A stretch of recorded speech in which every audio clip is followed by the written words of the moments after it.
Hey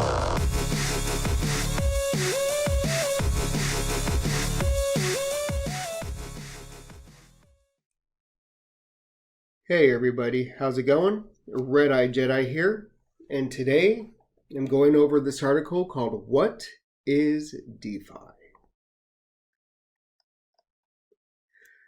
DeFi is short for decentralized finance, an umbrella term for a variety of financial applications in cryptocurrency or blockchain geared towards disrupting financial intermediaries. DeFi draws inspiration from blockchain, the technology behind the digital currency Bitcoin, which allows several entities to hold a copy of a history of transactions, meaning it isn't controlled by a single central source. That's important because centralized systems and human gatekeepers can limit the speed and sophistication of transactions while offering users less direct control over their money. DeFi is distinct because it expands the use of blockchain from simple value transfer to more complex financial use cases. Bitcoin and many other digital native assets stand out from legacy digital payment methods, such as those run by Visa and PayPal, in that they remove all the middlemen from transactions. When you pay with a credit card for coffee at a cafe, a financial institution sits between you and the business with control over the transaction, retaining the authority to stop or pause it and record it in its private ledger. With Bitcoin, those institutions are cut out of the picture.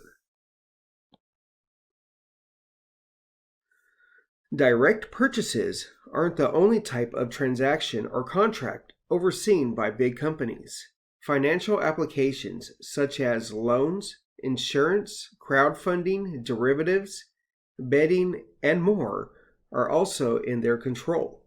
Cutting out middlemen from all kinds of transactions is one of the primary advantages of DeFi. Before it was commonly known as decentralized finance, the idea of DeFi was often called open finance. Ethereum applications. Most applications that call themselves DeFi are built on top of Ethereum, the world's second largest cryptocurrency platform, which sets itself apart from the Bitcoin platform in that it is easier to use to build other types of decentralized applications beyond simple transactions. These more complex financial use cases were even highlighted by Ethereum creator Vitalik Buterin back in 2013 in the original Ethereum white paper. That's because of Ethereum's platform for smart contracts, which automatically execute transactions if certain conditions are met, offers much more flexibility. Ethereum programming languages such as Solidity are specifically designed for creating and deploying such smart contracts. For example, say a user wants his friend or her money to be sent to a friend next Tuesday, but only if the temperature climbs above 90 degrees Fahrenheit, according to weather.com. Such rules can be written in a smart contract. With smart contracts at the core, dozens of DeFi applications are operating on Ethereum, some of which are explored below. Ethereum 2.0, a coming upgrade to Ethereum's underlying network, could give these applications a boost by chipping away at Ethereum's scalability issues. The most popular types of DeFi applications include decentralized exchanges, also known as DEX. Online exchanges help users exchange currencies for other currencies, whether US dollar for Bitcoin or Ether or DAI. DEXs are a hot type of exchange, which connects users directly so they can trade cryptocurrencies with one another without trusting an intermediary with their money. Because we ain't going to trust no one with our money, right? People are always trying to scam someone. Scammers. Stablecoins. A cryptocurrency that's tied to an asset outside of cryptocurrency, the dollar or euro, for example, to stabilize the price. Lending platforms. These platforms use smart contracts to replace intermediaries such as banks that manage lending in the middle. Here's a good one. Wrapped Bitcoins, wbtc. Pretty soon on the Flare network, you'll have an FBTC. Not officially announced yet, but I think it's coming. Anyways, sorry about that. Wrapped Bitcoins. A way of sending Bitcoin to Ethereum network so the Bitcoin can be directly in Ethereum's DeFi system. WBTCs allow users to earn interest on the Bitcoin they lend out via the decentralized lending platforms described above. And prediction markets. Markets for betting on the outcome of future events, such as elections. The goal of DeFi versions of prediction markets is to offer the same functionality, but with intermediaries. It's kind of like a crypto version of Vegas. Sorry about that. In addition to these apps, new DeFi concepts have sprung up around them. Yield farming. For knowledgeable traders who are willing to take on risk, there's yield farming, where users can scan through various DeFi tokens in search of opportunities for larger returns. Liquidity mining. When DeFi applications entice users to their platform by giving them free tokens, this has been the busiest form of yield farming yet. Compostability. DeFi applications are open source, meaning the code behind them is public for anyone to view, such as these apps can be used to compose new apps with the code as building blocks. Money Legos. Putting the concept composability another way, DeFi apps are like Legos, the toy blocks children click together to construct buildings, vehicles, and so on, and are, in my opinion, the best toys in the world. DeFi apps can be similarly snapped together like money Legos to build new financial products. Lending platforms. Lending markets are one popular form of DeFi, which connects borrowers to lenders of cryptocurrencies. One popular platform, Compound, allows users to borrow cryptocurrencies or offer their own loans. Users can make money off of interest for lending out their money. Compound sets the interest rates algorithmically, so if there's higher demand to borrow a cryptocurrency, the interest rates will be pushed higher. DeFi lending is collateral-based, meaning in order to take out a loan, the user needs to put up collateral, often either the token that powers Ethereum. That means users don't give out their identity or associated credit score to take out a loan, which is how normal non-DeFi loans operate. And for all my Flare family, basically it's the same thing, so we would be using the Spark token, or FLR, to power the Flare network, right? And flarefinance. So keep this in mind. All right, stablecoins. Another form of DeFi is the stablecoin. Cryptocurrencies often experience sharper price fluctuations than fiat, which isn't a good quality for people who want to know how much their money will be worth in a week from now. Stablecoins peg cryptocurrencies to non-cryptocurrencies, such as the US dollar, in order to keep the price under control. As the name implies, stablecoins aim to bring price stability. So if you put it in there, that $15 you have now will hopefully be $15 in a week from now. Unfortunately, if you put it $15 in XRP, for example, it could be $15 today and $10 tomorrow, or it could be $100 tomorrow. Who knows?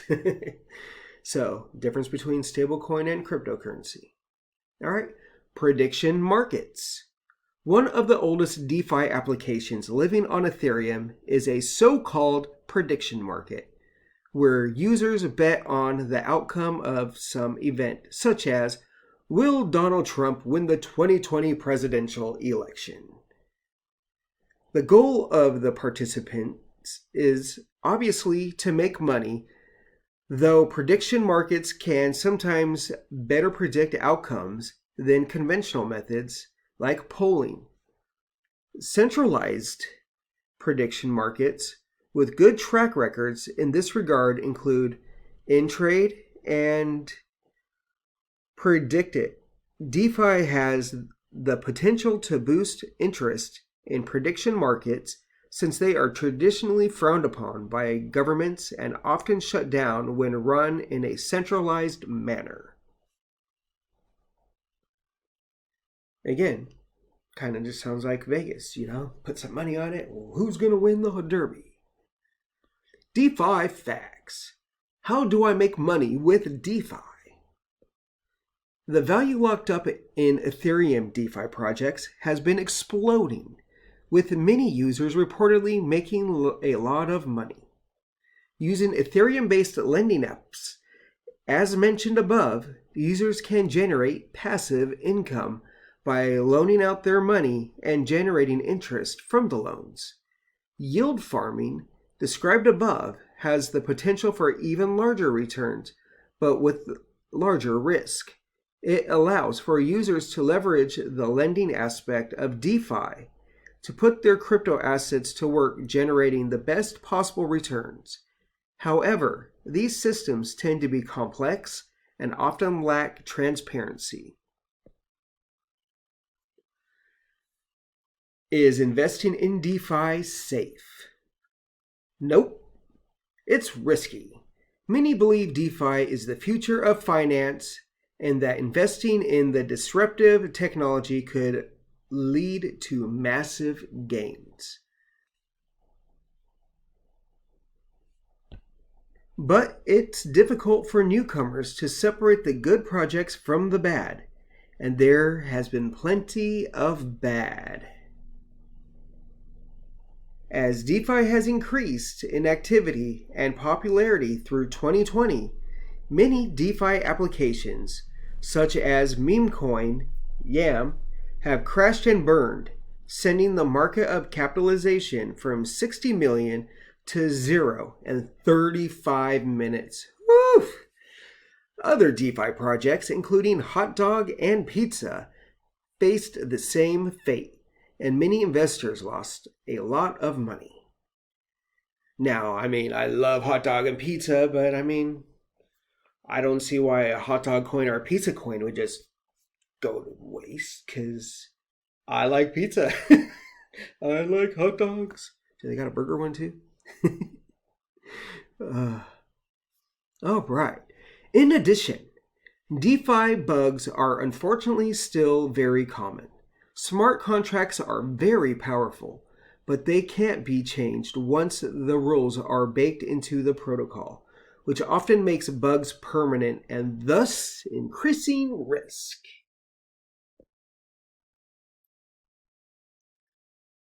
When will DeFi go mainstream? While more and more people are being drawn to these DeFi applications, it's hard to say where they'll go. Much of that depends on who finds them useful and why. Many believe various DeFi projects have the potential to become the next Robinhood, drawing in hordes of new users by making financial applications more inclusive and open to those who don't traditionally have access to such platforms. This financial technology is new experimental and isn't without problems, especially with regards to security or scalability. Developers hope to eventually rectify these problems. Ethereum 2.0 could tackle scalability concerns through a concept known as sharding, a way of splitting the underlying database into smaller pieces that are more manageable for individuals, users to run. Okay, well, I guess sharding making smaller pieces versus another type of sharding. Horrible. Sorry, bad jokes. How will Ethereum 2.0 impact DeFi? Ethereum 2.0 isn't a panacea for all of DeFi issuers, but it is a start. Other protocols, such as Redeyedjedi and TrueBit, are also in the works to further tackle Ethereum's scalability issues. If and when these solutions fall into place, Ethereum's DeFi experiments will have an even better chance of becoming real products, potentially even going mainstream. Bitcoin as DeFi. While Ethereum is top dog in the DeFi world for now, many proponents of Bitcoin share the goal of cutting the middlemen out of more complex financial transactions, and they've developed ways to do so using the Bitcoin protocol. Companies such as DG Labs and Sherbets, for instance, are working on a Bitcoin DeFi technology called Discrete Log Contracts, DLC. DLC offers a way to execute more complex financial contracts, such as derivatives, with the help of Bitcoin. One use case of DLC is to pay out Bitcoin to someone only if certain future conditions are met. Say if the Chicago White Sox team wins the next baseball game, the money will be dispensed to the winner. So, yeah, that's a pretty good article right there explaining DeFi. I hope this kind of answers your questions. Hey, piggies. Sorry, just scrolling back up real quick. Yeah, so really, really good article on what is DeFi. And this article was written September 18th, 2020, and it is now March 12th, 2021. So it's a little bit of an older article, but not that old. What they don't know, or they didn't mention when writing this article, is the Flare network. I wasn't even really keen on the Flare network this time back then. I kind of was because, the whole Spark airdrop, but that's about all I knew. Now, with everything I know, I see the Flare network and flarefinance end up becoming the new top dog because, you got fast transactions, and the gas fees, you're paying pennies on the dollar versus Ethereum, you're paying dollars on the dollar. To send someone $5, it could cost you $5, maybe even $10, versus sending it, through the Flare network, it's going to cost you something around like 0.0012 cents. So what do you think is going to take off? And guess what? The Flare networks don't need mining rigs. So it's a green technology. This is an introduction to where we're going. Hope this was informative to you. You have a great day. Thank you for everything. You guys are awesome. Please like, share, subscribe. Tell your friends about me. Tell them, RedEye has the hiccups, why he's trying to explain things. All right, everyone. I'll catch you later in the Discords. Yeah. Ciao.